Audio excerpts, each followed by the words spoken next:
আসসালামু আলাইকুম রহমতুল্লাহি ওবারকাতুহু।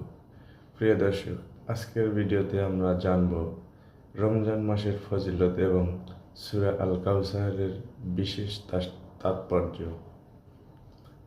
রমজান হলো রহমত, মাগফিরাত ও নাজাতের মাস।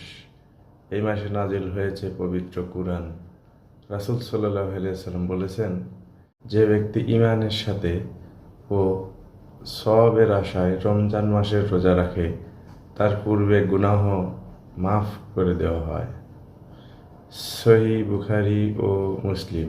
রমজান আমাদের তাকওয়া শিক্ষা দেয়, ধৈর্য শেখায়, গরিব দুঃখীর কষ্ট অনুভব করতে শেখায়। সূরা আল কাউসারের গুরুত্ব। পবিত্র কুরআনের সবচেয়ে ছোট সূরা হলো সূরা আল কাউসার।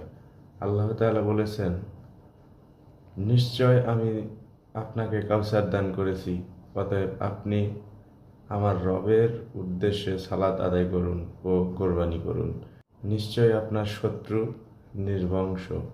হাদিসে এসেছে, কাউসার জান্নাতের একটি নদী, যা আল্লাহ তাআলা রাসূল সাল্লাল্লাহু আলাইহি সাল্লামকে দান করে। রমজানে আমরা যখন এই সূরা তেলাওয়াত করি, তখন মনে রাখতে হবে আল্লাহ আমাদের অসংখ্য নিয়ামত দিয়েছেন।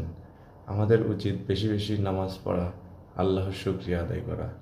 এই সূরার মধ্যে রয়েছে কৃতজ্ঞতা, ইবাদত ও আল্লাহর সাহায্যের প্রতিশ্রুতি। প্রিয় ভাই ও বোনেরা, রমজান হলো আত্মশুদ্ধির মাস। চলুন আমরা বেশি বেশি কুরআন তেলাওয়াত করি, নামাজ আদায় করি এবং সূরা আল কাউসারের শিক্ষা অনুযায়ী আল্লাহর শুকরিয়া আদায় করি। ভিডিওটি ভালো লাগলে লাইক, কমেন্ট ও শেয়ার করুন। এই চ্যানেলটি সাবস্ক্রাইব করে পাশে থাকুন। আসসালামু আলাইকুম রহমতুল্লাহি ওয়া বারাকাতুহু।